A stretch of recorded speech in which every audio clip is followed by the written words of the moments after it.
Buenos días, hoy vamos a trabajar la métrica.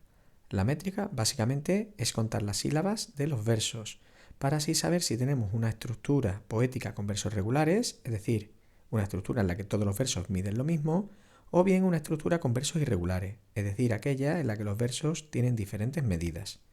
Vamos a poner aquí un ejemplo. Mi infancia son recuerdos de un patio de Sevilla y un huerto claro donde madura el limonero. Son unos versos de Antonio Machado. Si contamos las sílabas, vamos a ver que vamos a tener mi infancia son recuerdos de un patio de Sevilla. Una vez que tenemos las sílabas, ponemos la sinalefa, que ahora vamos a explicar dentro de un momentito lo que son.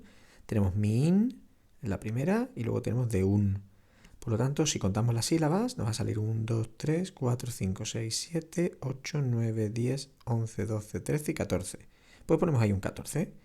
Luego, por ejemplo, tenemos y un huerto claro donde madura el limonero. Volvemos ahora a poner las sinalefas. Ahí hay una. Tenemos otra un poquito más hacia adelante, madura él. Y contamos 2, 3, 4, 5, 6, 7, 8, 9, 10, 11, 12, 13 y 14. Efectivamente. Bueno, pues esto es lo que serían versos regulares, porque ambos tienen la misma medida. Vamos a ver ahora los elementos a tener en cuenta a la hora de hacer la métrica. El primero, lógicamente, es contar bien las sílabas. Para ello tenemos que hacer correctamente los diptongos y los hiatos.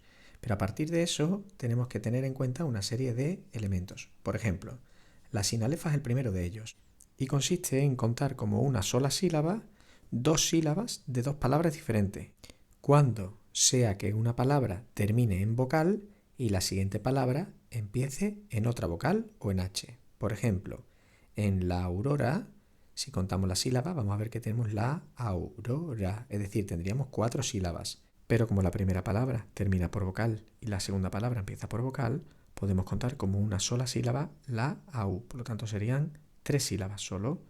Os recuerdo que para que esto suceda, la primera palabra debe terminar por vocal y la segunda empezar por vocal o H, que no se nos olvide. También hay que tener en cuenta que la coma no rompe la sinalefa. Por cierto, en este ejemplo, casualmente la palabra termina por vocal A y la otra empieza por vocal A, pero esto no es necesario, podría terminar por cualquier vocal y la otra empezar por cualquier otra vocal o por la misma, eso no es necesario. El segundo de los elementos que tenemos que tener en cuenta a la hora de hacer la métrica es cómo es la sílaba tónica de la última palabra, ya que si esta es aguda, vamos a hacer el cómputo total y luego vamos a añadir 1, y se pone así, con un más 1. Si la última palabra es llana, el cómputo de sílabas va a quedar igual, y si la última palabra es esdrújula, vamos a restar 1, y se pone así, menos 1. Es decir, ponemos el número total y luego ponemos menos 1. Un ejemplo sería que contesten nuestras lágrimas. A ver, si contamos la sílaba, vamos a tener que contesten nuestras lágrimas. Si os dais cuenta, no hay sinalefa, por lo tanto, si contamos, va a salir 1, 2, 3, 4, 5, 6, 7, 8 y 9. Ponemos 9. Pero nos acordamos que lágrima es la última palabra del verso y es esdrújula, por lo tanto, vamos a poner después del 9 menos 1. Por favor, no es necesario poner que eso es igual a 8, se sobreentiende, se queda igual, 9 menos 1. Y como tercer elemento a tener en cuenta, tenemos que contar con la diéresis y la sinéresis. La diéresis equivale a romper un diptongo, pero no se rompe de manera real, solo se rompe a la hora de contar la sílaba, es decir, vamos a contar con una sílaba de más. Es decir, por ejemplo, en el viento vamos a tener el viento, es decir, 3 sílabas. Pero es posible que al autor no le convenga y entonces pone una diéresis, rompe ese diptongo y entonces tenemos 4 sílabas. No es un recurso muy empleado, pero existe, y para poder reconocerlo gráficamente, el autor coloca una diéresis sobre la vocal de un diptongo que en realidad no tendría diéresis. El segundo recurso es la sinéresis, y es justo lo contrario, es decir, es unir un hiato no físicamente, sino solo a la hora de contar la sílaba, es decir, equivale a restar una sílaba. Por ejemplo, en el maíz tenemos el maíz, es decir, tenemos un hiato, 3 sílabas, pero si el autor necesita 2 y no es capaz de encontrarla de otra manera, lo que hace es una sinéresis, que se señala gráficamente como una especie de sinalefa dentro de la palabra, y consigue que en vez de 3 sílabas haya 2. La sinéresis, igual que la diéresis, es un recurso que no es demasiado utilizado, pero que existe. Ahora vamos a hacer un ejemplo para que veáis cómo se hace la métrica. A ver, lo primero que vamos a hacer es contar las sílabas. Por ejemplo, mientras la sombra pasa de un santo amor, hoy quiero. Muy bien, tenemos ahí las sílabas. Ahora lo segundo que tenemos que tener en cuenta es si tenemos sinalefa, es decir, si una palabra termina por vocal y otra también. Vamos a encontrar una sinalefa en de un y otra entre santo y amor. Y lo tercero que vamos a hacer es tener en cuenta la sílaba tónica de la última palabra del verso, porque nos acordamos que si es aguda vamos a sumar 1, si es llana se va a quedar igual y si es drújula vamos a quitar 1. En este caso, quiero es una palabra llana, por lo tanto va a quedar igual. Por último, el cuarto, vamos a sumar, es decir, mientras la sombra pasa de un santo amor, hoy quiero, es decir, 14. No vamos a sumar ni a restar después porque la sílaba hemos dicho que es llana. Si hacemos lo mismo en el siguiente verso, vamos a contar las sílabas, es decir, poner un dulce salmo sobre mi viejo atril. Lo segundo es mirar la sinalefa y vamos a ver que hay una sinalefa entre viejo y atril. Lo tercero es darnos cuenta de que atril es una palabra aguda.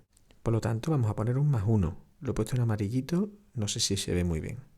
Y por último, vamos a sumar, es decir, poner un dulce salmo sobre mi viejo atril. Es decir, 13, que como tiene un +1, va a ser 14 en total, pero no se pone. Empezamos con el siguiente verso, como siempre, por el número de sílabas, es decir, acordaré las notas del órgano severo. En segundo lugar, vamos a tener en cuenta las sinalefas, que no hay ninguna.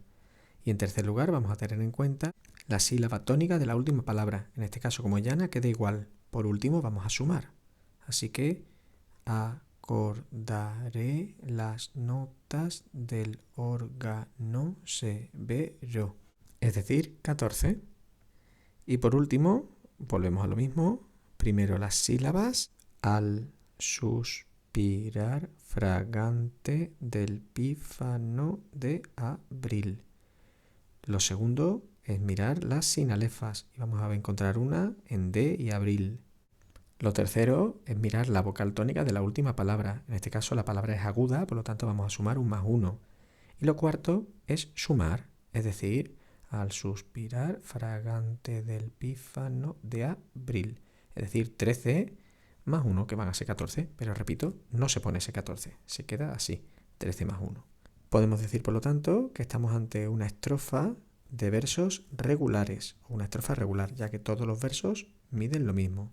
Y tenemos que decir que es una estrofa de arte mayor, ya que los versos son de 9 o más sílabas. Por si no recordabais esto último, os comento que según el número de sílabas, los versos pueden ser de arte menor, es decir, de 1 a 8 sílabas, o de arte mayor, de 9 o más sílabas. Esto afectará, como ya veremos, a la forma de poner la rima. También según el número de sílabas, podemos hablar de un tipo de verso. Por ejemplo, bisílabo si es de 2 sílabas, trisílabo si es de 3 sílabas, tetrasílabo si es de 4 sílabas, siendo el último de los versos de arte menor el octosílabo, es decir, de 8 sílabas. A partir de ahí empieza el arte mayor, con por ejemplo versos eneasílabos de 9, decasílabos de 10, endecasílabos de 11, y siendo muy importantes en la literatura española los tetradecasílabos o alejandrinos, es decir, de 14. Bueno, pues esto va a afectar al tipo de estrofa. Y con esto hemos terminado el vídeo de la métrica.